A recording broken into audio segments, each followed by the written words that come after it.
A professional counselor in the Dallas area is growing in popularity for his treatment methods. How do you talk to kids about terror? And with social media and television, it's everywhere, and it's unavoidable for kids. Rusty Lozano is the founder of the Center for Biofeedback and Behavior Therapy. He's also been nationally recognized for his work with brain mapping. He's created a gym to work out the mind. His office features an obstacle course. Rusty Lozano is a licensed professional counselor, helping children with headaches, with anxiety, ADHD, and more. Here's where Lozano comes in. He teaches kids how to think their pain away with something called biofeedback. A North Texas therapist is treating patients in this unconventional way. We have Rusty Lozano who's joining us today. He's a licensed professional counselor. He put together an unusual treatment for teenagers who are struggling with mental issues, except he's taking this now a step further. Rusty Lozano, a leading therapist and pediatric biofeedback therapist based in Texas at the Center for Biofeedback and Behavior Therapy. And Rusty, thanks for being with us tonight. Rusty Lozano, a father of 4 and also a professional counselor in Texas, says it's all about being a credible resource to your children. The Therapy Hour with Rusty Lozano, your dedicated resource for mental health news, views, and tips you can use. Brought to you by the Center for Biofeedback and Behavior Therapy in Addison, Texas. And now, here's Rusty. Welcome to the Therapy Hour. I'm your host, and it is a nice Sunday afternoon. Very hot outside. And the summer months keep going, and I know as the school year starts to approach us, how well, there's a lot of things that we need to get in order. Medications in order for children, treatments in order for children, and having the right kind of specialist for your child's, for whatever symptom you may have. And some of those disorders may be a little scary sometimes and can be a little perplexing. And it takes a very knowledgeable specialist, a neurologist. Today we're going to be talking about epilepsy and maybe some pediatric elements of epilepsy. Let me go into what our topic is, an overview of it, and then I'm going to introduce our guest. Epilepsy is a central nervous system disorder. It's a neurological disorder in which nerve cell activity in the brain becomes disrupted, causing seizures or periods of unusual behavior, sensations, and sometimes loss of consciousness. Seizure symptoms can vary widely. Some people with epilepsy simply stare blankly for a few seconds during a seizure, while others repeatedly twitch their arms and legs. One in 26 in the United States will develop seizure disorder. Nearly 10% of individuals may have a single unprovoked seizure. However, a single seizure doesn't mean that you have epilepsy. At least 2 unprovoked seizures are generally required for an epilepsy diagnosis. Even mild seizures may require treatment because they can be dangerous during activities such as driving or swimming. Treatment with medications or sometimes surgery can control seizures for about 80% of people with epilepsy. Some children with epilepsy may also outgrow their condition with age. This is according to the Mayo Clinic. I'd like to introduce our guest, Dr. Khourey, CK. CK, welcome to the show. Well, thank you. Thank you for having me. Yeah, thanks for being back. You know, you and I did a show last year, and we had discussed headaches, and you had a lot of great information to share with our audience. Thank you. Yeah, very knowledgeable. And one of these guests are really, I ended up taking notes because I learned a lot. CK is a child neurologist at Texas Neurology in Dallas. And CK, talk to us a little bit about your experience with epilepsy and basis for it. You know, epilepsy is one of the more common disorders that we deal with in neurology, especially in child neurology. And I'm duly trained adult and child neurologist, but I focus mainly on child neurology, and we do see a lot of seizures in child neurology. The main thing is that it's very scary to the parents when they see their kid losing control of his or her body or her mind. And the unpredictability of seizures, I think, is the scariest part, because if it's a disorder where you know every morning at 8 a.m. he's going to have this, then you can prepare for it. But when you cannot know if the child could be in the swimming pool, the child could be with his friends, the child could be at school, and suddenly it happens, that is the scariest part. That would be terrifying to me as a parent or even as an individual to see them become mobile and try to live a normal life. But then there's always the underlying fear and concern that what if something happens? Correct. The good news is that we have a lot of treatments that are effective, so a lot of these kids can lead completely normal lives. Of course, there are the few who have severe epilepsy disorders where they continue having seizures, but for the greatest majority, they can go back to leading normal lives. And as you said earlier, some types of epilepsy can outgrow. And why does that happen? How do you outgrow an epilepsy? So, as you said, an epilepsy is a seizure disorder. That's what people recognize as. And a seizure is an abnormal firing in the brain. As the brain matures, our connections in the brain are constantly changing. Your brain at 20 is not your brain at 10, is not your brain at 50. So as your connections are rewired, sometimes you silence out that pathway that was causing the epilepsy. And that's why some of these pediatric epilepsies can be outgrown. So interesting that the brain isn't actually developed, and so what we're looking at is maybe wiring or function that hasn't really had an opportunity to solidify. So there's still a lot of circuitry being developed, and there's constantly circuitry being developed. From day to day, you learn new experiences.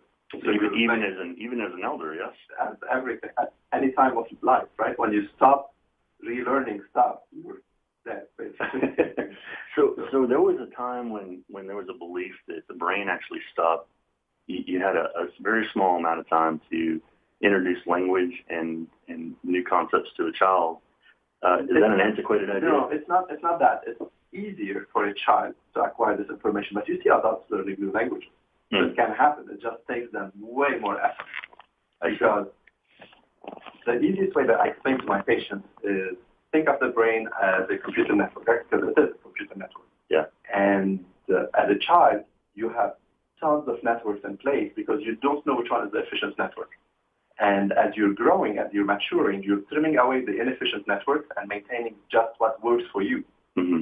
So if you've already had that network going on for you for 40 years, and all of a sudden you're like, oh, let's teach you another network, but you've already trimmed away all these other networks, so they're not active anymore. So it's very hard to reconnect these networks and put them back at work. And that's why we say you cannot teach new tricks to old dogs. Right. That's exactly where this comes from. Because those neural networks are no longer active. Correct.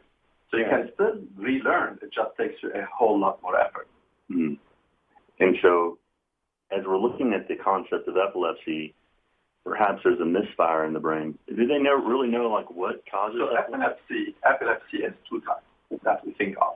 We think of the ones that are genetic, so the way your brain is built, the way the channels in your brain function, that they lead to increased excitability. And then we think of the epilepsies that are due to some kind of lesion. Like if you have a stroke, that scar in the brain can lead to abnormal firing and lead to epilepsy. So just for learning purposes, what is a lesion? Is that an injury of some sort? Any kind of injury. Stroke, a prior infection, traumatic brain injury. So if you have any kind of trauma to the brain, any kind of scar in the brain, or a brain tumor, or infection in anything that disrupts the normal brain function, that's what we call a lesion, and that can work as a focus for causing seizures. So disrupting the connection. So really anybody at any time can develop seizure activity. If you have a kind of brain damage, yes. And the other type is the genetic type. And then, of course, there are those that we don't know. So we divide epilepsies into three kinds. The symptomatic, so it's a symptom of some kind of injury.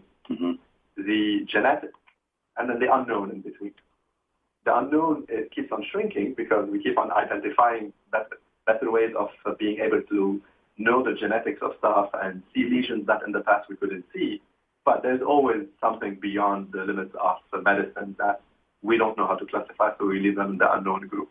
So is it ever possible, and I'm sure this is more of a medical, very big medical question, but is there a way to have surgery to remove some of these lesions to actually deactivate? Yeah, and we do that a whole lot, actually.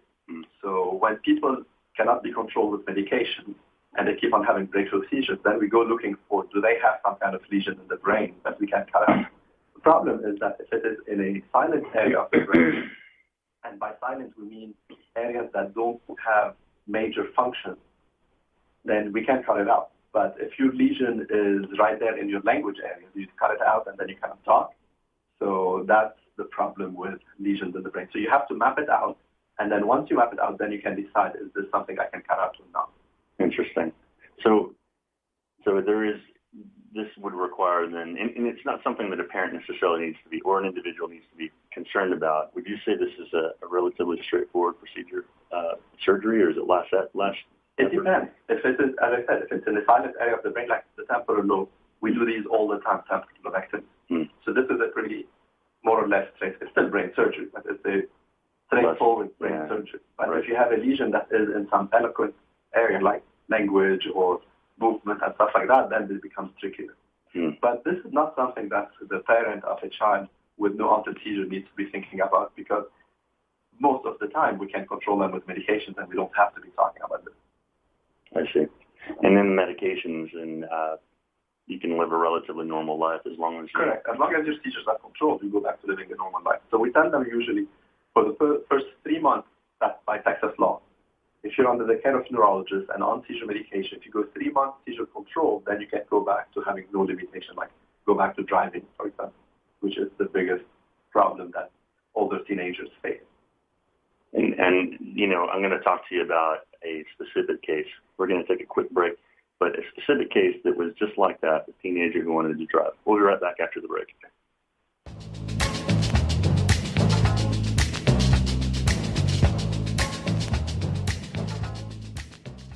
The Russ Martin Show. What are the little fish that hang under sharks? It's the ones you always see like in Shark No, but Week. what are they called? Pilot fish? Pilot fish, yes. Why are they called pilot fish? It's not like they're driving the shark. No. What are you doing? I'm driving this shark. The Russ Martin Show. Not to be left out, there's Leprechaun in the Hood, which came out in 2000, which was... Oh, man, he had to have a field day stealing gold teeth. Tomorrow morning, 7 to 11. Talk Radio, 1190.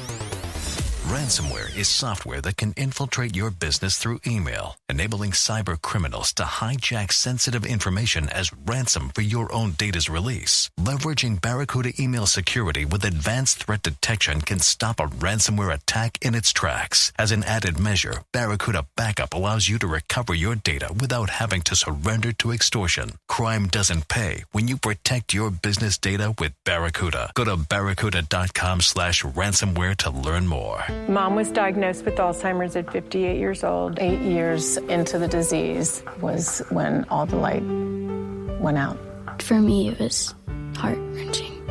Looking into the eyes of somebody with Alzheimer's, sometimes you just don't see the person's soul is like gone. And it takes a toll on everyone. I mean, it's a depressing disease to watch unfold before your eyes. She actually thought those of us who were caring for her and who loved her most were her worst enemies. More and more responsibilities fell on my shoulders. This disease just ravages a family. It changes your life. The magnitude of it is indescribable. My mother taught me to be in the moment. We have to live in the moment with them. And I'm going to be with that person right now in this moment, wherever she is. Now is the moment to stop Alzheimer's disease. Call Bright Focus at 855-345-6237. You're listening to the Therapy Hour with Rusty Lozano, brought to you by the Center for Biofeedback and Behavior Therapy in Addison, Texas. Hi, we're back. And if you're just joining us, we have Dr. Khourey, my friend CK from Texas Neurology, in Dallas, and we're discussing seizures and seizure activity. Before the break, we started to get into procedures, and one was surgery. And I wanted to talk about a specific case because we mentioned that teenagers want to feel normal and want to drive. I know a specific case where there was a patient that I was working with, and the family was just wonderful. And I won't say any names, but I can tell you what the case was.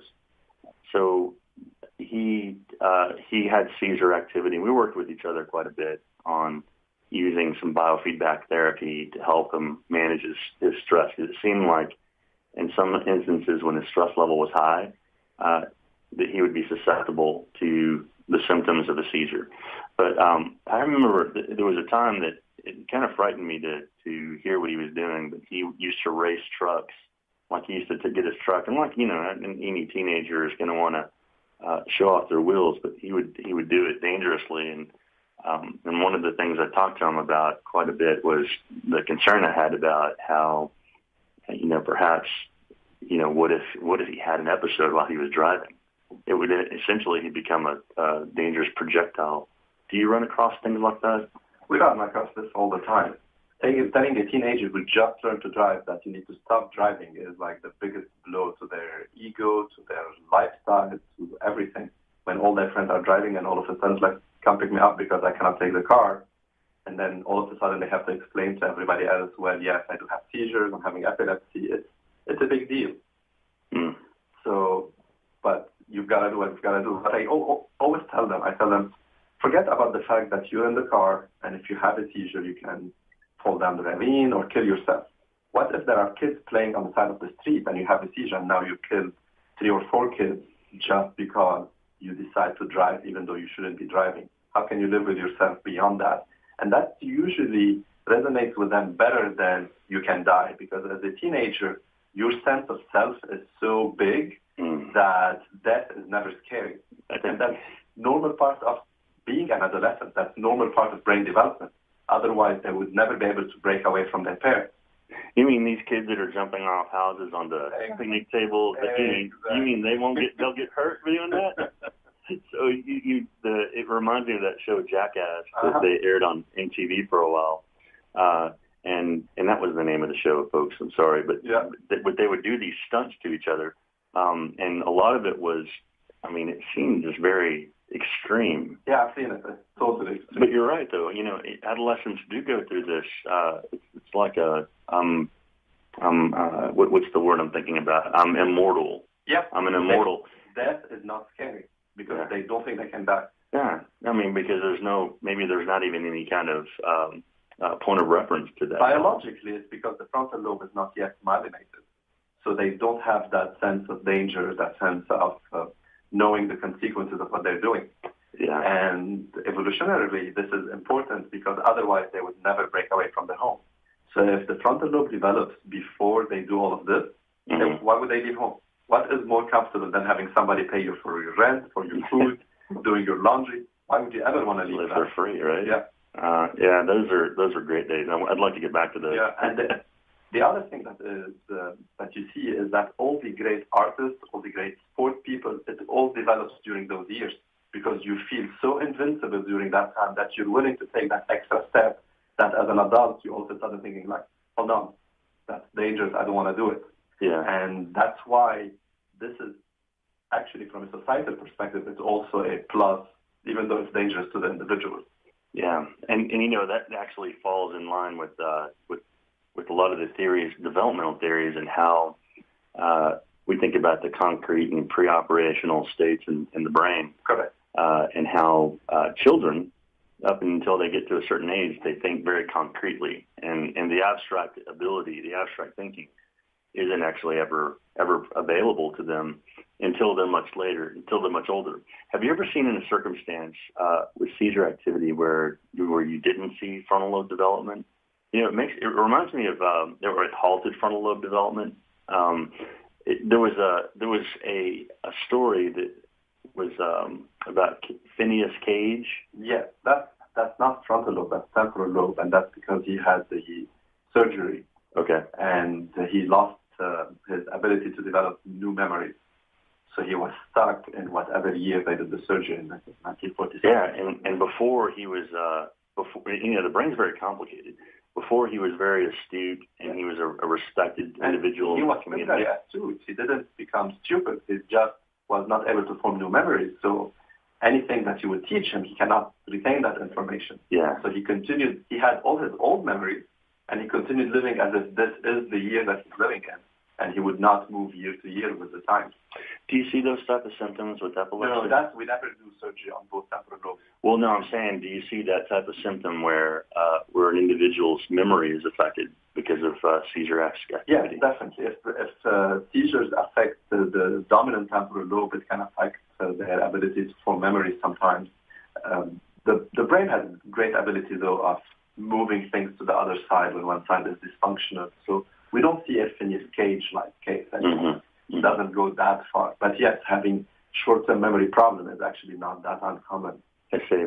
Especially if they have a lot of recurrent seizures. Not that they have one or two seizures and now they're controlled.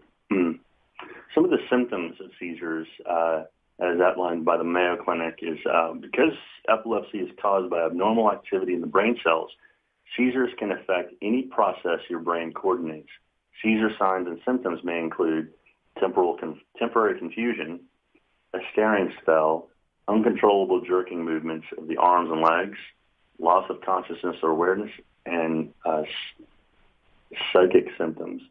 So what is a seizure? Let's go back to the basics. Seizure is an abnormal excessive firing in the brain. So the way you explain it to patients is that you have an electrical network, and all of a sudden you have a short circuit. So what will happen? You'll blow the fuse at home because you have a fuse. In the brain, you don't have a fuse that you're going to blow out. So you constantly fire over and over, and you have an excessive activity of whatever that activity is. So if it's an area that's responsible for awareness, then all of a sudden your awareness is blocked. If it's an area that causes movement, then you have excessive jerking movement of that body part that is involved. If it's an area for sensation, then you have tingling in your arm, which would be a form of seizure. So whatever area of the brain happens to have that short circuit, you're going to have symptoms of that part of the brain. These we call partial seizures. And then if that abnormal electrical activity spreads to the rest of the brain, then it's a generalized seizure. Then you go into the full-blown flop to the ground and jerk in arms and legs like you would see on TV. That would be the full-blown seizure, or what we call generalized tonic-clonic seizure. Tonic-clonic seizures, and that's definitely one of the types here. That's when it spreads to the rest of the brain. And that's when the hallmark movement and correct. jerking. That's the traditional, like Hollywood seizure kind of. So, what is your experience with absence seizures? So, absence seizure are part of what we call benign epilepsy. These are kind of epilepsies that kids develop during childhood, and they tend to outgrow. There are a few who would continue into adulthood, but the greatest majority will outgrow their absence, and it doesn't have major long-term consequences on the brain. Maybe a little bit higher rate of ADHDs in those kids, but really neurologically they're completely intact and they can go back to leading completely normal life. And it's a relatively easy seizure to control. So when they come in, they usually come in because the teachers notice that they're not paying attention. Yes. So they come in as maybe had ADHD most of the time. And then you evaluate them, you get the history, and it's like, well, it's atypical for ADHD. It sounds, let's get an EEG. And they have a hallmark signature on the EEG. So you get the EEG, you know exactly what it is. And we have very effective treatments for it. And we've had treatments for absence epilepsy for decades now. And I think that, I'm thinking about a case that I worked with a child at Shelton School. And before they actually went and sought out medical consultation, this child would sit and we would count how long he could stay engaged, and then he would turn and look out the window, and it's like he would stay there, and I would ask the teacher not to disrupt him because I want to time it 11, 12, 15 minutes at a time, and then it would take the teacher going and making some sort of interaction with them to. That's not absence. Okay. That's not absence at all, because absence seizures are typically less than 30 seconds. Okay. They're very, so it's literally, and then they're back with you. It's literally that. So they're talking, they have a brief pause in their speech as if they're thinking of the word, and then it comes back, and then they keep on going. So what happens, though, when they have these multiple times a day, so when they're sitting through the classroom and they're having blank pauses throughout the lesson, by the end of the lesson, they didn't get much. Well, how does the teacher interpret that? That they have ADHD, they're not paying attention. Right. While in reality, their brain is just freezing temporarily, repeatedly for 30 seconds or less. And they have zero real recognition that they're doing this. They don't have any realization that they're doing this. The only time it's too brief for you to realize it. Yeah. If you're watching TV, you blink, you don't miss much. Right. It's very hard for them to realize they're having this. If they're having longer absence, maybe it's 30 seconds, they may, like if they're watching a very dramatic scene, when all of a sudden the scene is gone and they don't know what happened in the scene, they may notice that. But short of that, they really don't know that they're doing it. And it's so fascinating. It's such a fascinating condition, and I think it's saddening, but also it's interesting how the brain works. So there is zero auditory and visual input at that time. It's just like the brain just shuts off. Correct. And the good thing is that in epilepsy, that's one of the good epilepsies to have. So if somebody comes and says, we're going to give epilepsy to your child, choose one, it's probably the one I would choose. Yeah, because it's actually, I guess it's a little bit more on the milder compared to like the tonic-clonic you're talking about. Treatable, and they outgrow it. There are other milestones also. It's not the only one, but it's of the common epilepsy that's probably milder. When would somebody see, how could somebody recognize this? Is it that they would actually have to know that looking at a child like a teacher and thinking, the teacher usually cannot tell the difference if this is absence or if this is ADHD. So all the teacher can say is that he's not paying attention in class, take him to the doctor. And that's what happens usually. Okay. They come to us and then we do the evaluation and then we differentiate between the two. Because it can also be misinterpreted as an attention deficit. Correct. If you're not paying attention. Correct. It's like the case that you just said, 15 minutes looking out. There are seizures that do that, not absence though. Mm-hmm. Or it could be just ADHD. The thing is that if it's a seizure, the teacher tapping you would have no consequence. Okay. Zero effect. Correct. Yeah. Because the brain is shut off. They wouldn't be able to interpret any of that. You ever seen it actually last more than 30 seconds? Yeah, but not absence. There are other kinds of seizures. Okay. Or atypical absence can last longer. Okay. But there are staring spell seizures that last longer than 30 seconds. Interesting. We're going to take a quick break. Hold that thought. We'll be right back.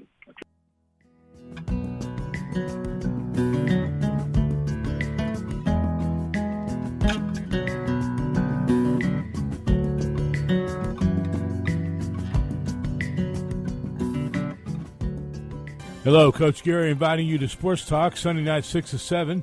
Join me with my new co-host, Warren Shore, the Whiz Kid. We'll do what we do best, talk sports. Join me, the Whiz Kid, and Ben every Sunday night 6 to 7 on 1190, the station that knows talk. There are two things every parent wants when their child goes to college. For their child to do well and a way to afford it. Now, with Discover Student Loans, parents can have the best of both worlds. Not only do our loans cover up to 100% of school-certified costs with zero fees, but we'll give them a cash reward for each new student loan if they earn at least a 3.0 GPA or equivalent. That means every A in history or B in math could help them earn a cash reward for good grades. Just one of the many ways we treat you like you'd treat you. Apply now in 15 minutes or less at discoverstudentloans.com. Limitations apply. It is officially vacation season, which usually means constantly worrying about whether your car is going to survive the road trip. You can put your mind at ease this summer with a new ride from D&M Auto Leasing. D&M is the only place you can get the exclusive Easy Lease. Call D&M today. Any local area code, 35LEASE, 35LEASE, or go to their website. It's dmautoleasing.com. The call, that's free. Not calling, that could cost you thousands. And D&M is another proud supporter of the Russ Martin Show Listeners Foundation. We make leasing easy at D&M. In small towns and big cities around the world, Habitat for Humanity volunteers gather. Hammers are raised, bricks are laid, and another family finds shelter in a home they help build. Habitat volunteers are changing lives for the better, and in the process, maybe even their own as well. Support the work in your community or wherever your heart leads you. Volunteer, get involved, and help build it. Visit us at habitat.org. You're listening to the Therapy Hour with Rusty Lozano, brought to you by the Center for Biofeedback and Behavior Therapy in Addison, Texas. And hello, we're back from the break. If you're just joining us, we have Dr. Khourey, CK from Texas Neurology, a good friend of mine we've worked with each other for a while, and he's moved from our children's house at Baylor, and we were just talking about this over the break. They actually shut down the facility. And they had great staff. He had a really neat setup there. And yeah, now he's moved and he's at Dallas. He's in Dallas at Texas Neurology. It's great operation. Before we left, we started talking about the different types of seizures, and we had covered tonic-clonic seizures, and we had covered absent seizures. And so there are just a few more I wanted to discuss with you and see if we can maybe get some clarity, because they all manifest so differently. So with tonic-clonic, there's actually tonic and then there is clonic seizures. What are the differences between those two? Tonic means you stiffen out. So there are seizures where you stiffen out, clonic means you're jerking, a seizure where you jerk. But the most common type is the one where you go stiff first and then you jerk. So it's tonic, then clonic. So it's called tonic clonic. Hmm. And those are the people that you would see, like maybe falling down from stairs and then jerking. So they freeze first. They stiffen, and that's why they fall. Is that why they when you see it portrayed sometimes, they put something in people's mouths so they don't bite their tongue, or? So that's wrong. Okay. I'm glad I'm saying this. Yeah. That's the Hollywood thing where they worry about they're going to swallow their tongue or something, and they try to put, that's all Hollywood, and that's completely wrong. You can't swallow your tongue? Not only that, you should not put anything in their mouth because they either swallow that or it can break their teeth, or because they're so stiff, they're biting down, that if you put something in their mouth, it actually increases their risk as opposed to helping them. So if they're biting down on their tongue, then you shouldn't try to pry their mouth open to help them. Not at all. You just deal with the injury and leave it. Yes, and the tongue heals very well. And you can't swallow it. So that's why frothing at the mouth is very common. Bleeding from the tongue is common when they have these big seizures. But that in itself is not the problem. So that heals, and that's not a big deal. But we do a lot of teaching with parents. Do not try to get into their mouth. Oh, that's an important thing to identify. Is the frothing of the mouth coming because their airways are they're running through the saliva gland? Correct. A lot of saliva. We're not swallowing. We constantly are swallowing our saliva. If you stop swallowing your saliva, it's going to be coming out. And then you're blowing air through it, and then it gets real frothy. So interesting. What about atonic seizures? Atonic seizures are an interesting kind of seizures because they typically carry a worse prognosis. They're usually associated with some kind of developmental delay or something like this. And it's nothing more than you just lose tone. So it could be as severe as your whole body loses tone and you fall down, but you literally crumble as opposed to stiffen. Or it could be as little as a little bit of neck control. Some kids, all they do is that they lose neck control. And that's their seizure, and they do a whole lot of that.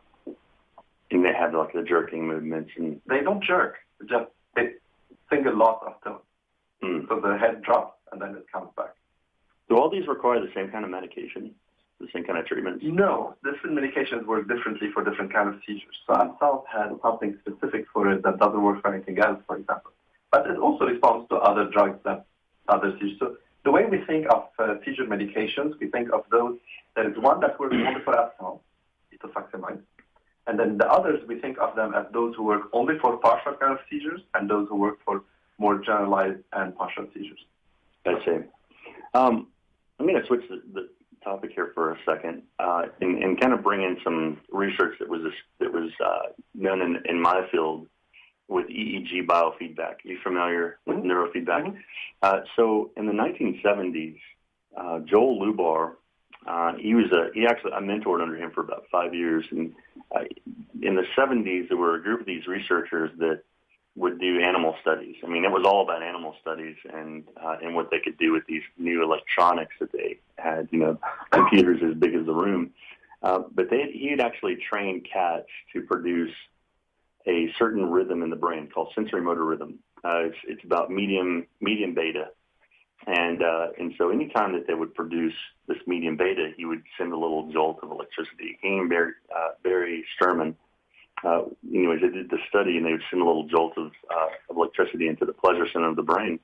And so then it taught these cats to produce these responses like, well, that's cool. Well, great, neato. And so here comes NASA, and this is a documented study. But a lot of their pilots were having seizures and having these very seizure-esque type of convulsions from being exposed to jet fuel exhaust. So NASA had heard that Sturman and Lubar were doing this study, and so they contacted them to say, well, we heard that you're doing these animal studies, and we're wondering if you could actually come over here and study what's going on when these gentlemen are these pilots are being exposed to jet fuel exhaust. And so what happened is they took their cats, and then they also got, they brought in several other cats, and they exposed them to the jet fuel exhaust, and they all started to have the convulsions and having all of the movements that seemed like they were seizures, except the cats from that previous study where they actually trained sensory motor rhythm. from the cats that actually train high beta, medium beta. So it's a very controversial study because what it was actually indicating is that, did they find some approach that was effective for epilepsy? What is your opinion on something like that? I'm not familiar with the study, but based on what we know already, that if you're starting to have a seizure and you're able to cause an electrical activity adjacent to where the seizure is, you can sometimes stop the spread of the seizure and you abort the seizure. So the real-life experience with that is people with, for example, sensory seizures. They start having the tingling, and if untreated, that's going to spread over the brain, and they go into the full-blown tonic-clonic seizure. Mm-hmm. And those, it's rare, but those people who have that, we found through the patient experience and then corroboration through medical studies and stuff like that, that, for example, let's say it's starting in the hand. If they cause like a severe pinch that it causes pain, it discharges that area of the brain just next to where the seizure is, and it stops the seizure from spreading because you've caused electrical activity in that part of the brain. So it sounds like potentially, I don't know, I didn't look into the specifics of it, by causing this rhythm activity in the motor area, stopping the spread of the seizure, so they're not going into full-blown seizure potentially. Yeah, so they gave this this presentation on it, and they were actually disclosing all of their stats and the studies on it, but they were showing how training the sensory motor rhythm, medium beta with neurofeedback, how they firewalled, so they trained all around the affected area so that it couldn't spread. Correct. That's based on the sensory study that I'm familiar with. That's what it sounds like. Interesting. It kind of makes sense. Yeah, it makes sense. Highly controversial, but it's something that I know that it was out there, and I just wanted to ask your opinion on it. Mm-hmm. Did we cover all the seizures? Was it myoclonic? Was that the last one that we spoke about? Or? We did. We talked about atonic. Oh, okay, myoclonic. There's tons of types of seizures. As you said earlier, it's whatever the brain function is. But when we think of seizures, if you want to think of that, go over the seizures in general, we think of sensory seizures. You have the tingling, the numbness that spreads, like basically when your arm goes numb, and like you have ants in your arm. That's the seizure. You have the motor seizures, where you're either jerking, so it's a clonic, or stiffen, it's tonic, or you lose tone, it's atonic. And then you have the seizures that don't have a sensory motor expression, and these are the staring off in space. Absence is one of them, but complex partial seizures from the temporal lobe can present just like that. And then you mentioned earlier the psychic seizures. Mm-hmm. So some seizures, all they do, for example, is an intense sense of fear, or it's an overwhelming sense of fear for no reason, and that's your seizure. So if it's coming in the area of the brain that is responsible for emotions, then you're going to have an emotional response as your seizure. Interesting, because that area of the brain is the one that's actually stimulated. Correct. So what do those emotional responses manifest? How do they manifest? Fear is the most common. So you have an overwhelming sense of fear, but anger can also happen. We get this gets very controversial because it happens that we get called to court. Personally, I've never had that happen to me, but I've had colleagues who've been called to court because somebody killed his wife, and he's claiming that's part of his seizure. So how do you know? Is it truly because I had no control? It's just my seizure that I killed somebody, or whether I truly am a murderer and I killed somebody? With seizures, anger cannot be directed. So if I'm having my seizure, and anger is part of my seizure, and you happen to be in my way, then you can get harmed, and that's part of the seizure. If I go to the kitchen, grab the knife, go back to the bedroom, and stab my wife, that cannot be part of my seizure. That's too coordinated, too planned for it to be seizure. Seizure, you have no You're talking about like a primal kind of anger, and like a gorilla. Correct. I mean, you would just react very, very like in a primordial fight or flight. Correct. Wow. Have you seen those kind of cases? Have you heard of those? Somebody has claimed. I've had colleagues who had to go to court. I wonder how often they're actually able to, to find that was actually the case. It was a result of it. It really doesn't depend on the neurologist. It depends on the investigator telling us how things happen. And then we can say, no, it doesn't make sense. This cannot be seizure, or yes, it makes sense. This could be seizure. Yeah, and I'm sure that there's extensive testing that they do to confirm that that's Yes, first we need to confirm that they have seizures. Right. You can't just claim that. Right. It's like, hey, this is what's going on with me. Yeah. Yeah. So first you confirm they do have seizures, but if you do confirm they have seizures, because they usually call you a treating neurologist, so you know that they have seizures, then the question is, how did the crime happen? This is extremely rare. I don't know. Yeah, I know. It almost seems like it's fascinating. Yeah, isn't it? It's fascinating, but it seems like it would be a Law and Order episode or something. Exactly. I mean, it's something that you just really don't hear about at all. But wow, how could that actually fly? Interesting. So with all these different types of seizures, there's medicine approach. There's the medical management, and we're going to talk maybe, and we're coming up on a break, but I want to kind of see, well, what other types of treatments. But I do want to talk to you when we come back from the break in a bit about pseudo seizures and like the presence of them. I actually have had patients that one in particular that came in. The mom didn't know what to do. She was perplexed. This was before she sought out medical consult. But I'm trying to teach relaxation skills to the child. Very distressed. So pseudo seizures are definitely up your alley, and we can discuss that. Yeah. Because I would send my pseudo seizure patients to you. Yeah, because it was really interesting how it was happening. Because it looked like the tonic-clonic seizures that you're discussing. Correct. And I'm really excited to talk to you about this because when I was seeing it, you could tell that it was something very uncontrollable, and it couldn't really incoherent to something. So we'll be right back. We're going to take a quick break.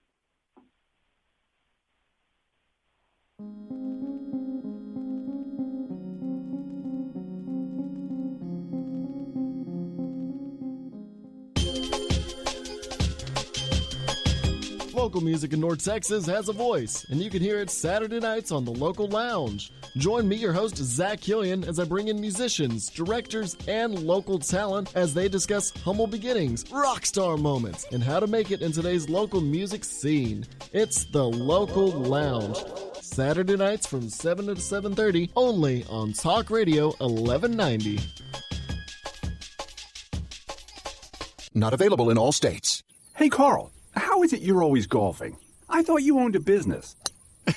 I own a Reese and Irby's robot franchise, Bob. The robots serve 7 flavors of delicious frozen yogurt, and the franchisor secured the best locations for me. Sounds so easy. Yep, easiest employees you'll ever have. Where are you going? To learn more about a Reese and Irby's franchise opportunity. To learn more, go now to froyofranchising.com and use promo code 3535. That's froyofranchising.com, promo code 3535. If you're over 50, listen carefully. Do you have trouble remembering names, where you put your keys, or where you parked your car? Even simple facts that you should remember but just can't?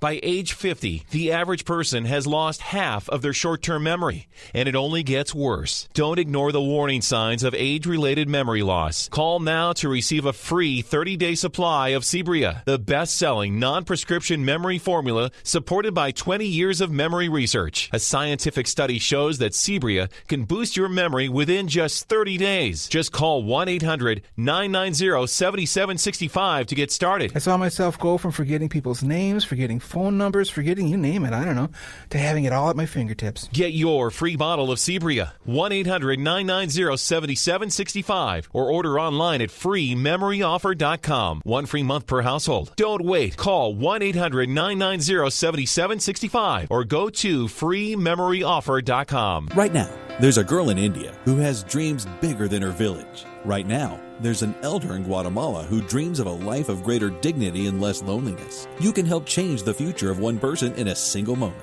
Begin the change at unbound.org.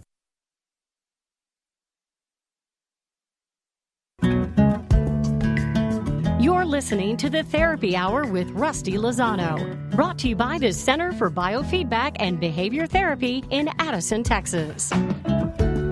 Hello, we're back from the break. And if you're just joining us, we're having a really fascinating conversation about epilepsy. And we've gone over the different types. We've talked about some of the reasons and causes and risk factors. But there's one that I really want to get into. I was really looking forward to talking about this in particular. Pseudo seizures.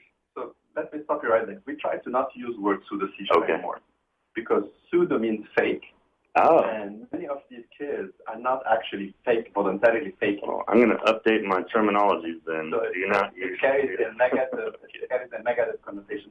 So we call them non-epileptic seizures. Okay. So they're seizures, they're attacks of abnormal brain activity, right? We define seizure as abnormal brain activity. And they are having abnormal brain activity, but it's not due to epilepsy. Got it. So we call them non-epileptic seizures. I'm glad you corrected me on that because I don't want to. Yeah, because in the past we used to think, they're faking it, so they call them pseudo seizures. Right. But we now know that this could be a presentation of their panic attack. So their panic attack can be that seizure. Panic attack is not faking. Yeah. You cannot stop a panic attack because you say, okay, I'm going to stop my panic attack, unless they work with somebody like you to train them on how to stop the panic attack. Right. So somebody like you can train them to stop their pseudo seizures. But normally, it's not like me moving my arm. Okay, stop moving your arm. So that's why we try not to call them pseudo seizures. So I'm thinking about the case that came in, and I started to talk about this before the break. But it was a young man, and he was a Jesuit, and I won't say any names, so I can talk about this openly. But he really did present. I mean, his breathing was really rapid. Mm-hmm. His eyes rolled back behind his head, and his muscles were trembling, and it seemed very seizure-esque. And I don't know, maybe that could have actually been a real seizure. It is a seizure, and that's what I'm trying to say. Okay. All of them, we call them seizures. Okay. The question is it an epileptic seizure due to epilepsy or not due to epilepsy? Non-epilepsy. So we call them all seizures. I also tell my patients, this is a seizure, but your seizure is not due to epilepsy. So giving you epilepsy drugs won't help. Your seizure is due to your underlying anxiety, and this is the presentation of your panic attack. And that's why using anxiety medications is what helps.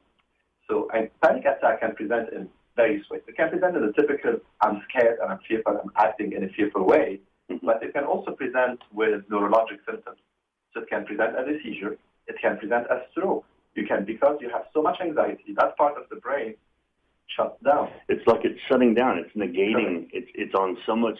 There's so much of an overdrive that it goes back to that Descartes, concept of negation. So it's an abnormal brain activity. When it's so overwhelming, it can present as excessive brain activity and it present as a seizure, or it can be so overwhelming that part of the brain just shuts down and present as a stroke.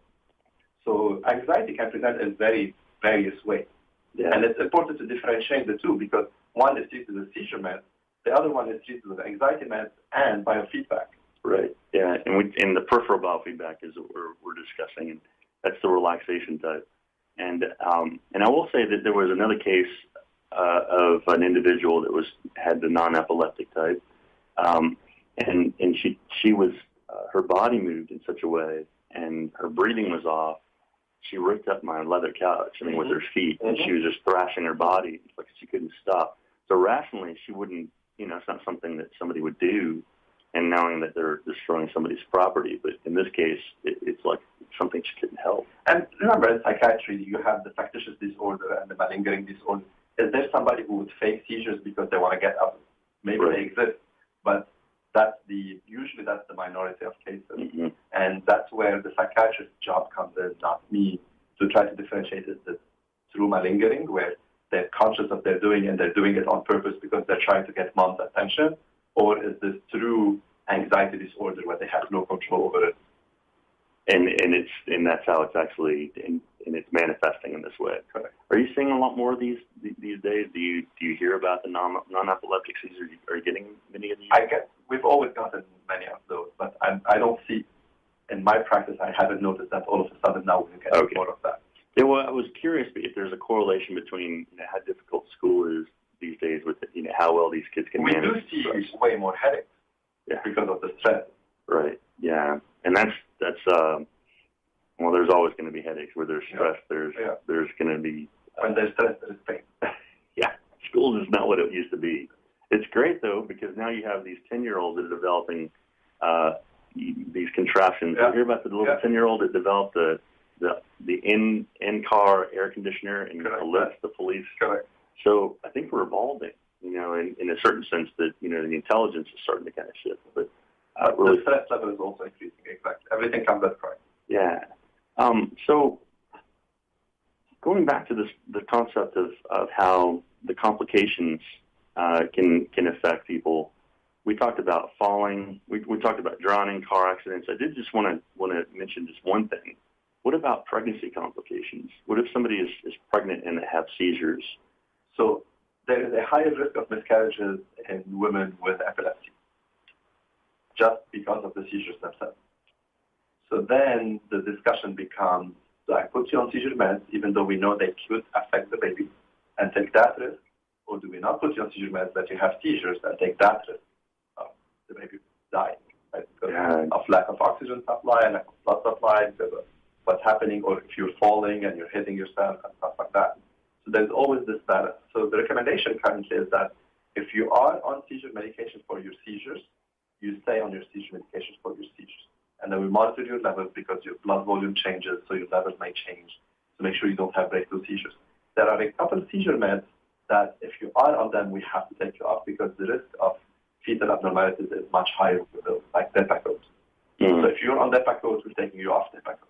If you're on other stuff, if you're controlled, taking you off to decrease the risk of that drug puts you at a higher risk because of the risk of the seizure, because I don't know what else is going to control you. I know you're controlled now. So it's much safer to stay on your drug.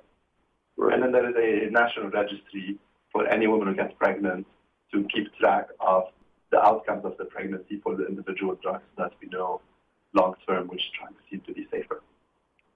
Is the risk in pregnancy because of the contractions, or is it just maybe all of the above? It's all of the above. You can have a car accident, you can drown, you can fall. No, you're at home and you fall on the ground and you're bumping around.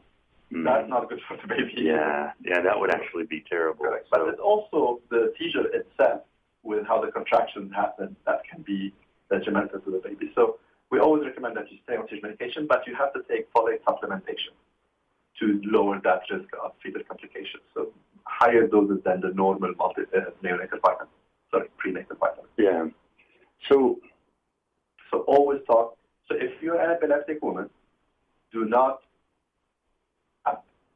if you're planning to get pregnant, plan it with your doctor, basically. Yeah. That would be my recommendation. I went to school with a young girl. Her name is Rebecca Khourey, and I've known her since we were in first grade when we met, kindergarten, first grade, we became friends. And then over the course of, you follow the track, middle school, high school. As you kind of keep touch with people, you hear about what's going on in their life. Well, she passed away, 4 or 5 years ago. And I was trying, because I haven't heard from her in a while, and I wanted to find out why. And somebody had mentioned it was because of her epilepsy. So I'm seeing a sudden unexplained death in epilepsy, or SUDEP. Mm-hmm. Can you explain that a little bit to me? I wish. We don't. It's perplexing. We don't understand that very well. There is a higher risk of sudden death in epilepsy. It's not huge, but it does occur. And we don't understand fully why it happens or how to prevent it. Because if we understood it, we would be able to prevent it, and we don't really have a good understanding of it. Yeah, because, she wasn't involved in an accident. It wasn't something with nothing else. It was she just laying in her bed. Correct. There's a higher risk of sudden death in epilepsy. Interesting. Even when you're medicated? Even when you're medicated. And it says the research shows that it may occur due to heart or respiratory conditions, but the cause is definitely unknown. Correct. But it's possible. It's a theory. We don't know. Nobody is being monitored until they die, right? So it's hard to say, hey, come here, I'm going to connect you to an EEG the rest of your life until you die. But the thought is that abnormal firing in the brain, because the brain controls everything in the body, including heart rate, can, for whatever reason, in some patients, sometimes lead to an abnormal heart rhythm, and that's the potential cause. That's the potential cause, is that it may have a heart attack. Yeah, cardiac arrest. Yeah, cardiac arrest. So it's a theory, right? It's a theory. And it says overall, if you do have epilepsy, it's not something you have to be concerned about, is because it says overall, only 1% of people with epilepsy ever die from correct. As I said, it's a low risk, and there is nothing we can do about it. So to live your life worrying about that 1%, you would never ride any car. This is a 1% risk of getting in a car wreck when you get in your car. Right. And you shouldn't let it affect the quality of life, because we do tons of stuff that carry more than 1% risk of hurting or killing us. Like what? Going to the grocery can come in and shoot up. So Yeah, right. This risk is part of life. So when you say it's a 1% risk of suicide, It's very low. Exactly. I mean, there are a lot of other things that can happen. Correct. So it's not that you want to start taking away the quality of life and living differently. Seek out medical help. Seek out consultation and medication. And it's for a few months until we get you under control. Yes, you're going to have to make some lifestyle adjustments, but if we get you under control, then we'll go back to having a normal life. Absolutely. And that's something that I think you need to be, and people need to be open to. Correct. At what age, this manifests at all stages of life. Correct. Even adulthood. So it's a U-shaped curve. It's infants, then tapers down a little bit in adulthood, and then goes back up in elderly because of all the strokes and brain tumors. So in infants, it's because of the trauma of birth, also because of all the genetics, and then in the elderly because of all the trauma to the brain that happens from stroke and infections. what's the soonest that somebody can get treatment for epilepsy? Ideally, as soon as you have your first seizure, you should take medical attention. So you can be as young as 6 months old. I mean, we see infants with seizures, right? I consult in the NICU, and we have kids in the NICU with seizures. If you have brain damage, you're going to have seizures. No, I take it back. If you have brain damage, you are at risk for developing seizures. Got it. It's not you with developing seizures. Well, CK, I want to thank you so much for being on the show. Learned a ton about this, and I always do every time you come in. And learn not to use. It's always fun. Yeah, and I learned not to use pseudo seizures. Well, thank you very much for listening, folks. I hope you have a great weekend, and we'll see you next week.